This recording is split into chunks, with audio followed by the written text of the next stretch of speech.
The mountain man had risen before dawn that morning, tending to his woodpile, breaking the ice from his water barrel, and feeding his 2 dogs who had never left his side. He thought it would be another ordinary day of hunting and mending, of silence broken only by the cracking fire in the evening. But as he stepped outside, squinting against the rising sun, he froze in his tracks. There, against the rough wall of his cabin, hanging from the roof beam, was the lifeless form of a young blonde woman. Her hair swayed gently in the cold wind, catching the morning light like strands of gold, her pale face turned toward him with a stillness that stopped his breath. The man stumbled forward, his heart hammering in his chest. He rushed beneath the eaves, reaching up to cut her down, his knife trembling in his calloused hand. As her body dropped softly into his arms, he saw the words burned into her skin, words that made his blood turn cold. Across her shoulder, seared into the flesh with fire, were the letters, Apache Lover. For a moment, the mountain man thought he had gone mad. He laid her down on the frozen ground, brushing snow from her cheek, staring at the strange brand that told a story of violence, of hatred, of something cruel done by human hands. Who was this woman, and why had she been left here, hung on his cabin like a dark omen? His dogs circled nervously, growling at the air as if sensing an unseen presence. The man lifted her in his arms and carried her inside, laying her gently across his bed of furs. He covered her body, though she was cold to the touch, and sat there, staring, listening to the silence pressing in around him. His mind raced back to the days when he had first chosen this solitude. He had once known people, once lived in a town where faces smiled by day and whispered by night. He had known betrayal, he had known the weight of rumors, and so he had walked away. But now the past seemed to have followed him into the mountains, carried by this mysterious woman. He lit a fire, though he knew warmth could not reach her anymore. His eyes fell again on the burned words, Apache Lover. In the old days, stories spread of settlers who crossed paths with Apache tribes, of love born between those who were not supposed to share such bonds, of punishments cruel and unthinkable when the narrow-minded found out. Was this woman one of those stories? Or was someone sending him a message? The mountain man did not sleep that night. He sat with his rifle near the fire, listening to the wind clawing at the shutters, staring at the door, expecting someone to come for what they had left behind.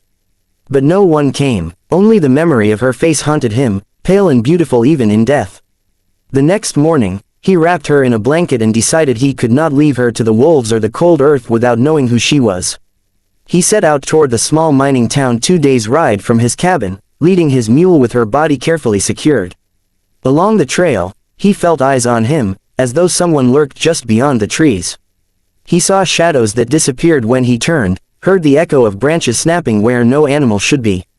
His dogs barked into the dark, but nothing revealed itself. By the time he reached the edge of the town, the man was weary but determined. He rode in with the blanket-wrapped body, drawing stares from the miners and their families. Whispers spread quickly as he brought her to the sheriff's office, laying her gently down before the shocked lawman. The sheriff pulled back the blanket, and the room grew silent. The blonde hair, the branded words, the mark of something no decent man could stomach.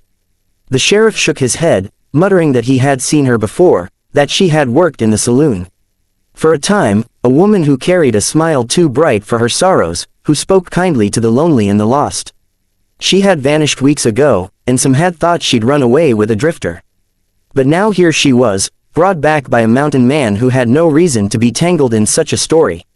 The sheriff leaned close, whispering that the words burned into her flesh were no accident. There were men in town, rough men who hated the idea of any woman caring for someone outside their kind, who had spoken of her once in anger when they suspected her heart had been stolen by someone among the Apache.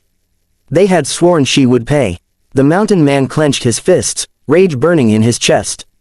He had seen cruelty before, but this was worse than anything he had known. A life taken not for money, not for survival, but for hate. The sheriff warned him to stay clear, for these men were dangerous, bound together by a cruel code. But the mountain man could not turn away. The woman had been left on his cabin for a reason, as if those men wanted him involved, wanted to blame him or break him. That night, in the town's small hotel, he lay awake with the weight of her death pressing on him. He remembered the days when he too had known love, long ago, when the world had seemed brighter. He remembered how it had ended in betrayal, how he had chosen exile over facing the scorn of others. And now this woman, a stranger, had been marked for loving as she pleased. He could not walk away. The next day, he began to ask questions. In the saloon, among the miners, by the stables, he spoke little but listened well. The same names kept surfacing, men who rode together, who spat when her name was spoken, who had been seen following her the night she vanished.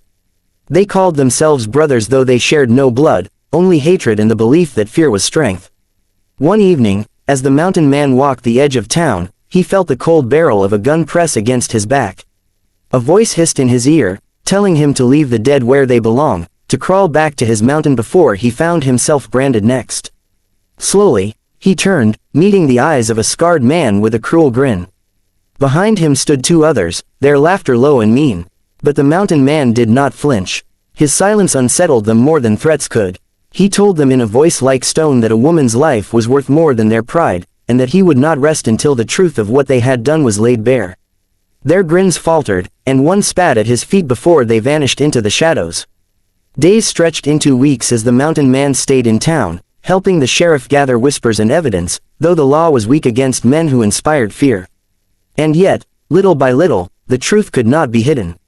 Witnesses spoke, hands trembled, eyes lowered, until the tale became clear.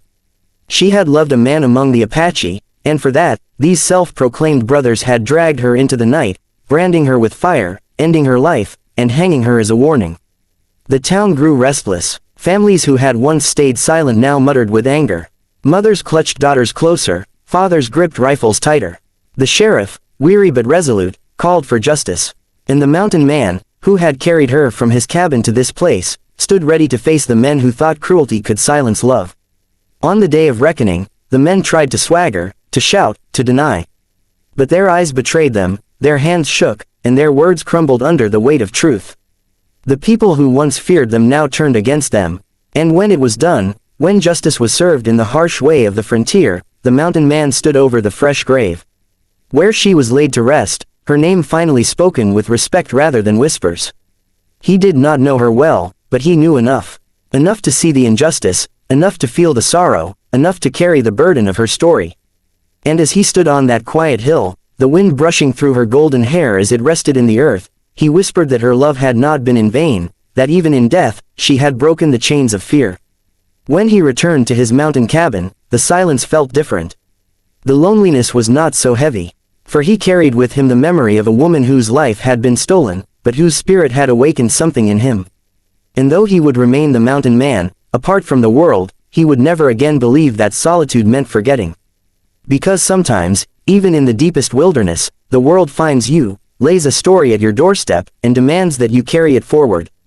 He had done just that, and for the rest of his days, the words burned into her skin would remind him of a truth stronger than hate, that love, no matter how forbidden, deserved to be remembered.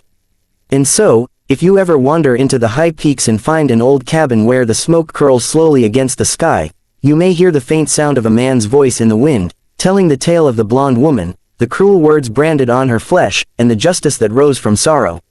It is a story that lingers in the mountains, carried like a ghost through the pines, never to be forgotten.